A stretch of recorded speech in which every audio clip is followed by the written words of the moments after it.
Bak bola salju kasus suap reklamasi Jakarta menyeret banyak nama. KPK bertekad mengusut tuntas korupsi besar yang melibatkan pejabat negara dan pengusaha tersebut.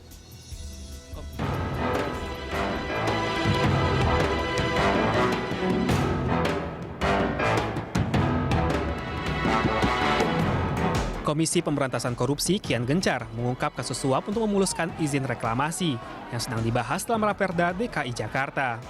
Kasus ini mulai terbongkar ke publik setelah tim KPK membekuk Ketua Komisi D DPRD DKI Jakarta Muhammad Sanusi pada 31 Maret 2016 lalu. Dari hasil operasi tersebut, KPK sudah menetapkan 3 tersangka.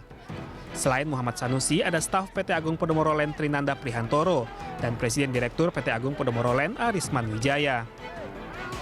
Sanusi terjaring operasi tangkap tangan di sebuah pusat perbelanjaan di Jakarta, usai menerima uang pemberian dari Presiden Direktur PT Agung Podomoro Land Arisman Wijaya.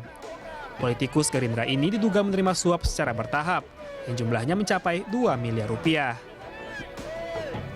Suap tersebut diduga terkait pembahasan Raperda zonasi wilayah pesisir dan pulau-pulau kecil Provinsi DKI Jakarta 2015-2035 dan Raperda tentang rencana kawasan tata ruang kawasan strategis Pantai Jakarta Utara.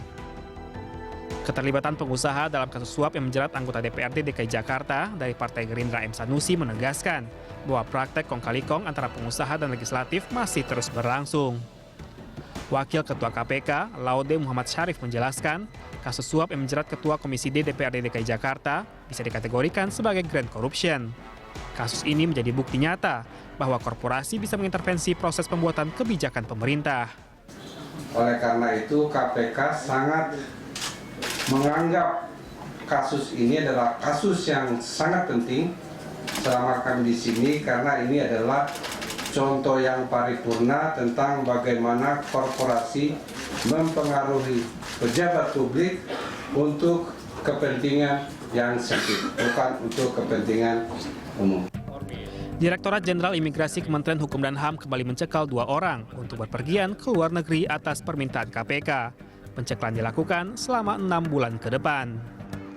Kepala Bagian Hubungan Masyarakat Ditjen Imigrasi Heru Santoso mengatakan, KPK mengajukan pencegahan pada tanggal 4 April 2016 lalu.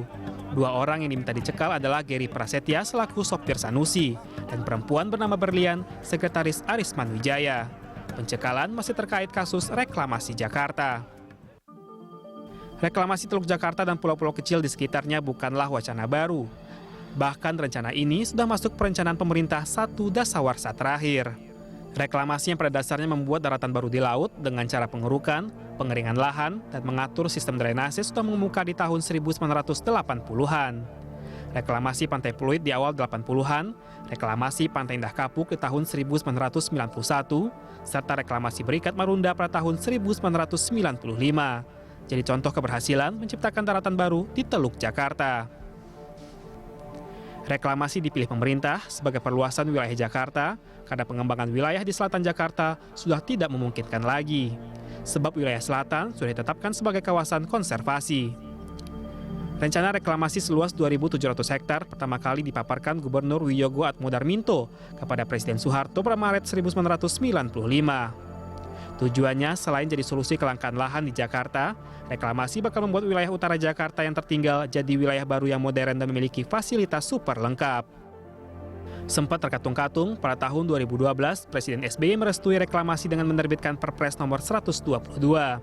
Sehingga tahun 2014, Gubernur DKI Jakarta, Fauzi Bowo kembali melanjutkan proyek reklamasi dan memunculkan izin bagi PT Muara Wisesa Samudra untuk melakukan reklamasi Pulau G.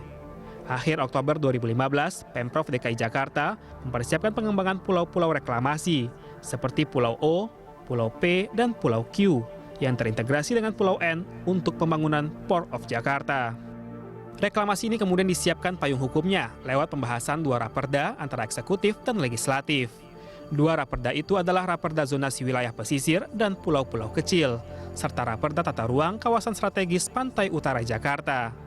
Pembahasannya sejak November 2015 diwarnai tarik ulur yang sangat alot. Hingga akhirnya KPK membongkar praktek suap di seputar pembahasan Raperda ini. Keterlibatan pengusaha dalam kasus suap pembahasan Raperda menegaskan praktek kong kali kong antara pengusaha dan legislatif masih terus berlangsung. ICW menyebut kasus itu sebagai korupsi besar yang harus dituntaskan. Ya, bahwa negara didrill atau diatur oleh pihak lain yang tidak sesuai dengan kewenangannya. Dan biasanya di balik itu ada mekanisme apa ya? Entah itu kickback, ada gratifikasi dan segala macam. Dalam sepekan terakhir, KPK secara maraton memeriksa Muhammad Sanusi, Arisman Wijaya, dan Trinanda Prihantoro. KPK terus mengembangkan kasus suap yang disebut-sebut sebagai kasus korupsi besar, yang mengubah kebijakan publik untuk kepentingan pribadi dan korporasi. Untuk mengembangkan kasus tersebut, KPK juga mencekal Chairman Agung Sedayu Group Sugianto Kusuma alias Aguan berpergian ke luar negeri untuk 6 bulan ke depan. Aguan tercatat sebagai pendiri Agung Sedayu Group, grup pengembang properti yang berdiri pada tahun 1979. KPK memastikan status Aguan masih sebagai saksi yang dibutuhkan keterangannya untuk mengungkap kasus ini. Pada tanggal 4 April 2016, Kepala Bagian Hubungan Masyarakat Ditjen Imigrasi Heru Santoso mengatakan KPK kembali mengajukan surat pencekalan. 2 orang yang diminta dicekal KPK adalah GP atau Gary dan BK atau Berlian. Tidak hanya itu, KPK juga mencekal Richard Arif Kusuma, Direktur Agung Sedayu Group, dan Suni Tanuwijaya. Suni disebut-sebut sebagai staf khusus Gubernur Basuki Cahayapurnama. Suni adalah mahasiswa strata 3 di universitas di Amerika Serikat yang sedang menyusun desertasi. Desertasi Suni membahas mengenai sepak terjang Ahok dalam kancah perpolitikan di Indonesia. Suni Tanuwijaya juga pernah bergabung dengan lembaga riset Center for Strategic and International Studies atau CSIS. Menurut Muhammad Sanusi, Suni adalah staf khusus Ahok yang jadi perantara ke PT APL. Jadi sejak tanggal 6 April yaitu kemarin KPK telah meminta kepada Ditjen Imigrasi untuk melakukan pencegahan ke luar negeri terhadap 2 orang yaitu Richard Halim Kusuma yang bersangkutan adalah Direktur PT Agung Sedayu Group dan juga Suni Tanuwijaya, staf khusus Gubernur DKI. Jadi keduanya dicegah ke luar negeri untuk 6 bulan ke depan. Tujuannya adalah agar jika sewaktu-waktu penyidik membutuhkan keterangan keduanya, yang bersangkutan tidak sedang berada di luar negeri. Gubernur DKI Jakarta Ahok langsung membantah Suni Tanuwijaya sebagai stafnya. Ahok juga menegaskan bahwa Suni tidak pernah memegang proyek Pemprov DKI Jakarta. Ahok mengaku perkenalannya dengan Suni saat dirinya ditawari untuk menjadi pembicara di Amerika Serikat. Nggak ada pegang proyek. Kalau kegiatan Suni selalu dilaporin ke Bapak, nggak bisa ketemu siapa? Enggak. Kan dia kerja di perusahaan lain sebetulnya. Yang Peter Sondag itu, Pak? Iya. Kalau saya dia bantu Peter Sondag kalau salah. CSIS juga masih aktif ya, Pak? Enggak. Dia CSIS keluar, terus dia kerja sama Peter Sondag kalau nggak salah. Diajak. Dia waktu pulang, saya kenal dia itu pertama kali tahun 2009. Dia minta waktu ketemu saya mau ngundang saya jadi pembicara di Amerika. Di orang Indonesia di Labor Day. Pada Kamis kemarin, penyidik KPK kembali menggeledah ruang kerja Muhammad Sanusi. Hasilnya, tim menemukan uang yang diperkirakan berjumlah 850 juta rupiah dalam pecahan 100 ribu rupiah sebanyak 85 bundel. Di hari yang sama, secara terpisah KPK memeriksa Kepala Badan Pengelola Keuangan dan Aset Daerah Jakarta, Heru Budi Hartono, dan Kepala Badan Perencanaan Daerah DKI Jakarta, Tuti Kusumawati. Keduanya dimintai keterangan sebagai saksi kasus suap reklamasi pesisir utara Jakarta. Heru dan Tuti datang didampingi oleh stafnya, serta membawa sejumlah dokumen terkait reklamasi pesisir utara Jakarta.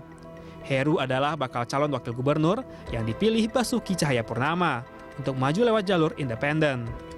Kasus suap reklamasi Jakarta bakal terus bergulir. Bak bola salju, hanya dalam waktu sepekan banyak nama-nama yang terseret. Sejauh ini KPK telah menetapkan 3 orang tersangka, meriksa sejumlah saksi-saksi, dan mencekal beberapa nama ke luar negeri. Di awal penangkapan Muhammad Sanusi, KPK menegaskan kasus suap reklamasi Jakarta sebagai korupsi besar. Bak tentakel gurita, diprediksi kasus ini akan kembali menyeret sejumlah pejabat dan pengusaha. Akan ada kejutan, sebab KPK mengindikasikan suap ini melibatkan banyak pihak.